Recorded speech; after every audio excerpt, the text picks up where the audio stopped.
안녕하세요. 금요사건 파일 디바제식합니다. 오늘 사건은 정말 예상치 못할 하나의 스릴러 영화 같은 충격 사건임에도 불구하고 제가 이제야 알게 되면서 뒤늦게 소개하게 되었는데요. 이 사건 이후에 제가 업로드하게 될 영등포 노들길 사건도 밀접한 관련이 있으니 꼭 확인 부탁드립니다. 2005년 6월 6일 서울 양천구 신정동에 살고 있던 20대 후반 여성 권 씨는요, 가족들과 아침 식사를 한 후에 한가로운 시간을 보내고 있었습니다. 이날은 월요일이었지만 현충일이라서 집에서 오랜만에 푹 쉴 예정이었죠. 하지만 감기 기운을 보이던 그녀는 그날 오후 어쩔 수 없이 병원을 가기 위해 집을 나서게 되는데요. 다음날 오전 9시 신정동 주택가에서 쓰레기 무단 투기 단속을 하던 공무원이 차를 타고 동네를 순회하고 있습니다. 그러던 중 주택가 골목에서 눈에 띄는 커다란 물체를 발견하게 되는데 이게 쌀포대 2개를 이어붙여서 기다랗게 포장된 모양이었습니다. 가까이 가보니 포대 틈으로 살색의 손모양이 빠져나와 있었는데 그 손에는 분홍 매니큐어가 칠해져 있었죠. 그는 누군가 마네킹을 버렸다고 생각했고 이걸 수거 차량으로 옮기기 위해서 들어올리게 됩니다. 그런데 어라? 마네킹 치고는 무게가 상당했습니다. 그래서 무심코 그것에 손을 대보는 순간 온몸이 경직되고 말았죠. 마네킹이 아니라 사람의 사체였던 겁니다. 신고를 받은 경찰이 현장에 도착을 했고 감식을 시작하게 되는데 일단 유기된 모습이 유례없게 기이합니다. 머리는 검정 비닐봉지로 씌워져 있었고 쌀포대 하나로 머리부터 허리까지 그리고 또 다른 하나로 꺾어진 다리부터 허리까지 씌워져 있는 상태였죠. 피해자는 옷을 모두 입고 있긴 했지만 속옷은 반쯤 벗겨져 있었습니다. 조사 결과 피해자는 병원에 간 후에 지난밤 귀가하지 않았던 20대 여성 권 씨. 그녀는 외출한 이래 핸드폰이 꺼져 있었고 실종 상태였습니다. 안타까운 건 시신이 발견된 곳이 집에서 불과 2km 정도 떨어진 곳이라는 것이었죠. 국가수 부검 결과 사인은 경부 압박 질식사. 피해자가 실종 당일 아침에 먹은 음식이 아직 위에 녹지 않은 채 그대로 있었던 걸 보아서 납치 후에 살해 시간까지는 길게 봐야 8시간 이내로 추정됩니다. 피해자의 몸 곳곳에는 끔찍한 흔적들이 남아 있었습니다. 손목에는 끈으로 결박당한 흔적, 그리고 복부에는 폭행당해서 생긴 과다출혈, 가슴엔 이로 물린 자국마저 있었죠. 더 충격적인 건 음부에는 종류가 다른 생리대 2개와 휴지 말린 게 삽입되어 있었습니다. 그런데 이런 처참한 흔적과는 반대로 성폭행의 흔적은 없었고 정액 반응 또한 음성으로 나오게 되는데요. 그렇다 보니 DNA로 범인을 측정하기는 어려운 상황이었죠. 게다가 범인은 피해자의 몸을 깨끗이 씻긴 후에 유기를 했기 때문에 지문이나 다른 유전자 증거를 찾을 수 없었습니다. 안타깝게도 현장 주변에 CCTV가 없었고 목격자 또한 나타나지 않으면서 수사는 제자리 걸음을 하게 됩니다. 그렇게 별다른 소득 없이 시간이 지나서 6개월 후 2005년 11월 20일 오후 40대 여성 이 씨는 퇴근길 신정역에서 내린 후에 집으로 향하던 중이었습니다. 그리고 그 당시의 순간은 그 신정역 엘리베이터 CCTV에 고스란히 남아있었죠. 하지만 얼마 후 집에서 그녀를 기다리던 남편은 한참이나 아내에게 소식이 없어 전화기를 돌리게 되는데 웬일인지 핸드폰은 꺼져 있었습니다. 불길한 상황 속에 다음날 아침이 되었는데요. 신정동 주택가의 한 식당 주인이 건물 근처에 무단으로 버려져 있는 쓰레기를 발견합니다. 이게 야외용 돗자리로 둘둘 말려져서 노끈으로 묶여 있었고요. 그 위에 김장용 비닐로 한 번 더 싸매진 상태였죠. 주인이 가까이 다가가서 발로 푸둑 차보는데 뭔가 물컹한 게 느껴졌습니다. 비닐을 벗겼고 사람의 시신이었죠. 피해자는 전날 퇴근길에 연락이 두절된 40대 여성 이 씨였습니다. 경찰은 피해자의 얼굴이 검은 비닐봉지로 가려진 상태였다는 것, 그리고 노끈과 전기선, 나일론 끈으로 다양하게 묶여져 있었다라는 모습에 주목했습니다. 게다가 사망한 피해자는 옷을 입은 상태로 다리가 꺾여 있는 특이점이 있었죠. 6개월 전에 발견된 사체와 유사점이 있습니다. 사인 또한 경부 압박 질식사였고요. 복부 출혈과 갈비뼈 골절 같은 폭행 흔적도 있었죠. 직접적인 성폭행 흔적은 없었지만 몸은 깨끗이 씻겨진 상태였습니다. 이번 2차 사건 현장은 1차 현장에서 불과 1.8km 떨어진 가까운 곳이었습니다. 경찰과 전문가들은 동일범의 소행이다라는 걸 확신할 수밖에 없겠죠. 하지만 이번 피해자는 첫 번째 피해자는 달리 3가지 각기 다른 종류의 줄로 단단하게 묶여 있었습니다. 게다가 눈에 띄는 건 피해자 상의에서 발견된 곰팡이였는데요. 이 곰팡이는 주로 실내 반지하 환경에서 생겨나는 종류였죠. 그렇다면 범행이 일어난 곳을 주변 반지하로 추정할 수 있을 겁니다. 그런데 문제는 이것만으로, 이 정도 단서만으로 용의자를 특정하는 데는 어려움이 있다는 겁니다. 그렇게 또다시 시간이 흘렀고 6개월 후인 2006년 5월 31일 오후, 이번엔 20대 여성 박 씨가 임시 공휴일을 맞아 남자친구를 만나러 택시를 탔고 목동 오거리로 향하던 중이었습니다. 그런데 휴대폰 게임에 너무 정신이 팔려서 신정역까지 와버린 다음에야 뒤늦게 택시에서 내리게 되죠. 별 수 없이 그녀는 다시 목동 오거리 쪽으로 걸어가고 있었는데요. 터벅터벅 게임을 하면서 걷던 그녀에게 뒤쪽에서 한 남성이 빠르게 접근합니다. 그러더니 옆구리에 커터칼을 들이댔고 인근 주택가로 끌고 가게 되죠. 박 씨가 소리를 지르면서 저항했어요. 이때 사람들의 이목을 끌게 되는데 남자가 애인이 낮술을 해서 취했다고 둘러댑니다. 안타깝게도 사람들은 그 말을 듣고 아무런 조치를 취하지 않게 되죠. 박 씨가 눈을 떠보니 어느 반지하 방이었습니다. 안에 들어가자 또 다른 남자 목소리가 들리는데 왔어? 알아서 해. 박 씨가 바닥으로 시선을 옮겨보니까 톱과 많은 노끈들이 보였습니다.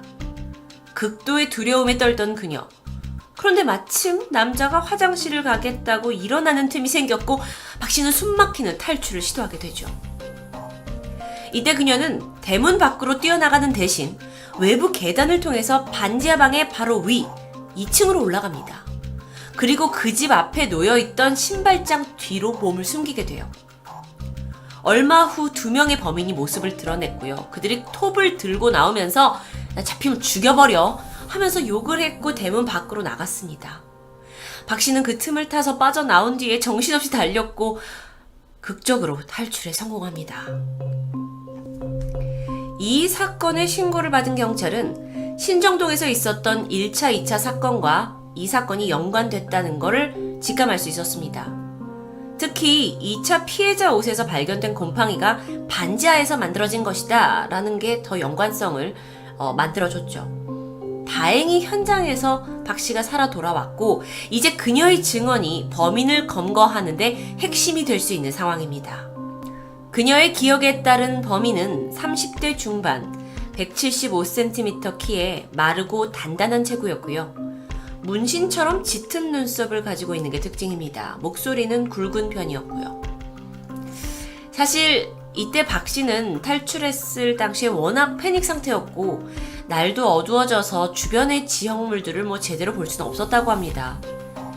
심지어 다세대 주택들이 다 비슷한 구조를 가지고 있어서 어디서 어느 방향으로 얼마나 뛰어서 도망친 건지도 기억하기 힘들 정도였죠.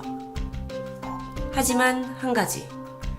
반지하를 빠져나와서 주택 2층으로 올라갔을 때 자신이 몸을 숨긴 그 신발장만큼은 분명히 기억하고 있었습니다. 특히나 거기엔 엽기토끼 스티커가 붙여 있었고요. 신발장 위엔 아이들이 만든 듯한 화분도 있었죠. 우선 전문가들은 3가지 모두 동일범 소행에 이들이 결코 초범이 아닐 거다라고 추정했습니다. 아니 백주대낮에 여성들을 납치해서 살해한다는 이 대범함, 그리고 시신 처리할 때 보여줬던 잔인함 때문이었죠. 한편 이 사건들이 모두 공휴일에 벌어졌다라는 걸 봤을 때 범인이 평일에는 다른 일을 하고 있고 휴일을 노려서 범죄를 저질렀을 확률이 높습니다. 또한 용의자가 매듭을 능숙하게 묶는 어떤 그런 직업군에 있을 것도 추정되죠.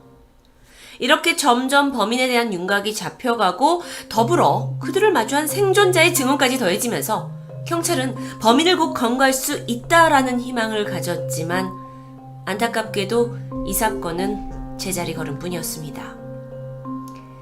다행히 3차 사건을 끝으로 신정동에서는 더 이상 유사한 사건이 발생하지 않았는데요. 어쩌면 범인들 또한 이 피해자가 탈출한 후에 다른 지역으로 옮겼을 가능성이 높습니다. 사건은 그렇게 미궁에 빠졌고 기억에서 잊혀집니다. 이후 10년 가까이 시간이 흐른 2015년 가을, 공중파 방송에서 이 사건을 심도 있게 파헤쳤고 사건의 내막이 드러나게 되는데요. 특히나 엽기토끼 스티커, 이건 많은 대중들의 기억에 선명히 남게 됩니다. 그러다 드디어 게시판에 제보가 등장하는데 이 제보자는 사건 발생 무렵에 어떤 피자 가게에서 알바를 하고 있었는데 자신이 엽기토끼 스티커가 붙어있는 신발장이 있는 2층 집에 배달을 갔던 기억이 있다는 겁니다. 그는 주택의 로드뷰 사진도 함께 첨부했어요. 앞에는 쌀포대 자루가 올려져 있었고 현수막 운반 리어카가 찍혀 있었죠. 뭔가 희망이 보이는 듯 했지만 머지않아 제작진은 이 제보가 사건과 무관하다는 입장을 밝혔습니다. 집의 구조가 생존자의 증언과 다르다는 이유에서였습니다. 어쨌든 방송 이후에 이 사건은 큰 주목을 받았고요. 일각에서는 범인이 현수막 관련한 일을 하는 게 아니냐라는 추측까지 있었죠. 집에 끈을 많이 가지고 있었다는 거, 그리고 피해자를 묶은 이 매듭이 현수막을 묶은 매듭과 비슷하다는 점 때문입니다. 더불어서 현수막 작업은 주로 2인 1조로 작업을 하기 때문에 범인이 2명이라는 이 박 씨의 증언과도 어느 정도 일치하는 것 같은데요. 그렇게 시간이 흐른 2019년 여름, 또 다른 제보자가 등장합니다. 당시 그녀는 2층 다세대 주택에 살았는데 자신의 아이가 신발장에 엽기토끼 스티커를 붙였고 화분도 만들어서 뒀다는 이야기예요. 또한 자신의 아랫집에, 그러니까 반지하에 살던 남성이 30대 후반 정도였고 다른 남성과 함께 살았다고도 증언했죠. 제보자는 2006년 10월이 되기 전에 남성이 이사를 나갔다고 하는데 이건 3차 사건이 발생한 후의 시점과도 비슷합니다. 그리고 다시 시간이 지나 2020년 1월, 새로운 제보자 강 씨가 등장합니다. 그는 과거에 TV를 무단으로 시청하는 집들을 방문해서 이 TV선을 자르는 일명 절체 작업을 했었는데요. 2006년 9월, 신정동 반지하에 들렸고 문을 두드렸는데 인기척이 없자 2층으로 올라가서 선을 자르고 있었습니다. 그런데 그러던 중 신발장 옆에 붙은 엽기토끼를 본 적이 있었죠. 이후에 뒤늦게 반지하에서 남성이 한 명 나오더니 왜 문을 두드리냐라고 항의를 했고 상황을 설명하게 됩니다. 그리고 나서 그는 반지하 안으로 들어가게 되죠. 이후 집안에서 이 절체 작업을 마친 강 씨는 전선을 정리하던 중 의아한 부탁을 받습니다. 이 남자가 안 쓰는 전선을 좀 달라고 말하는 겁니다. 처음엔 거절했지만 워낙 끈질기게 요구를 하기에 별 수 없이 약간의 전선을 나눠주게 되는데요. 그런 일 때문에 더 기억에 남게 됐죠.